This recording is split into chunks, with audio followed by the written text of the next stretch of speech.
Hey, this is Molly Rose, founder of the Academy for Virtual Assistants and host of this YouTube TV channel, teaching virtual assistants how to be productive and profitable when running their businesses. So today I'm going to teach you how to use Asana to better manage all of your clients and do all their project management. So this is my number one project management tool. So let's get started. So when you log in, you're going to see your most recent project that you've created. So here you can see all the clients that I work for currently. And within them, I have all of these projects.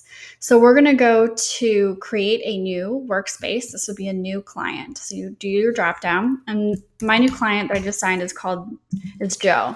Okay, so we're going to create his workspace. And this basically just gives you another separate place for him to live. And then you're going to create a project. So this is the projects over here.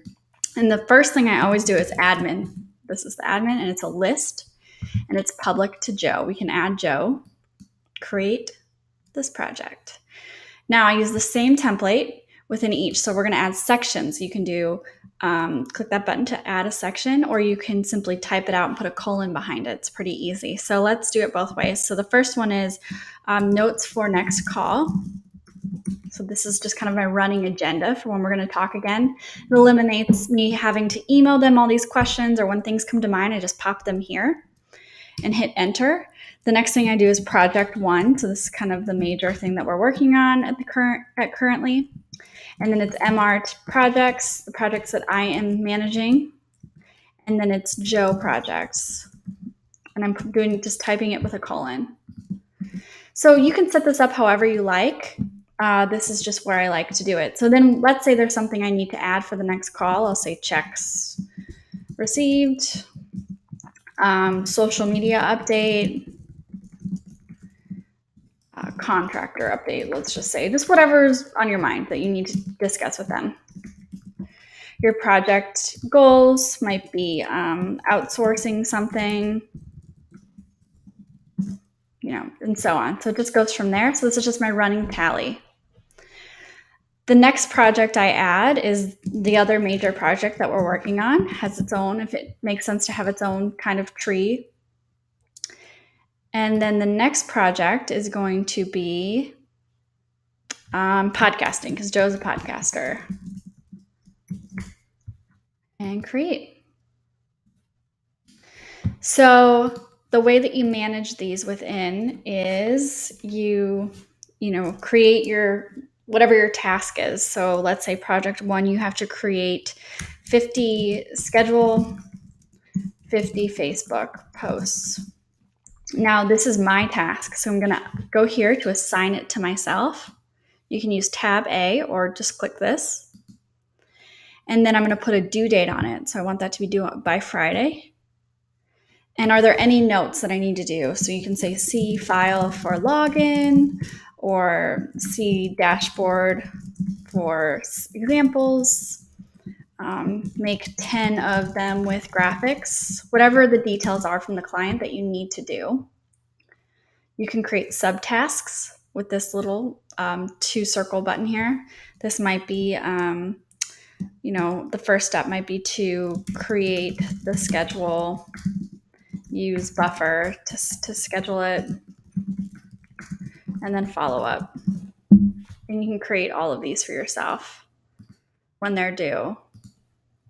Now, if you have a question for the client, you can say @Joe and ask him the question. So it might be, do you have a preference for XYZ? And then you can comment. And then he can respond right there. So this eliminates email, which I find is very good. If you want to add something else, simply hit enter, and you can just say task 2, task 3.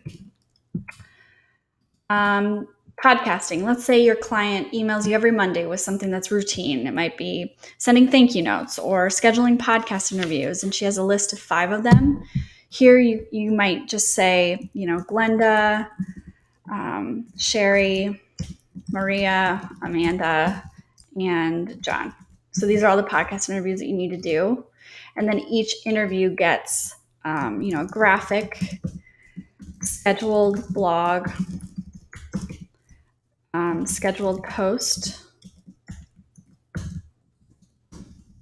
an email to guest. And you can assign this to yourself, tab A, or click here. And the due date for this is going to be Thursday. So you might replicate that for each of them. And then as you complete tasks, you can just mark them off.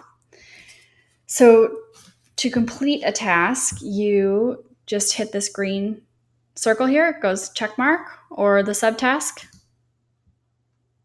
and it goes away. So let's say we do all of Glenda's and we're done.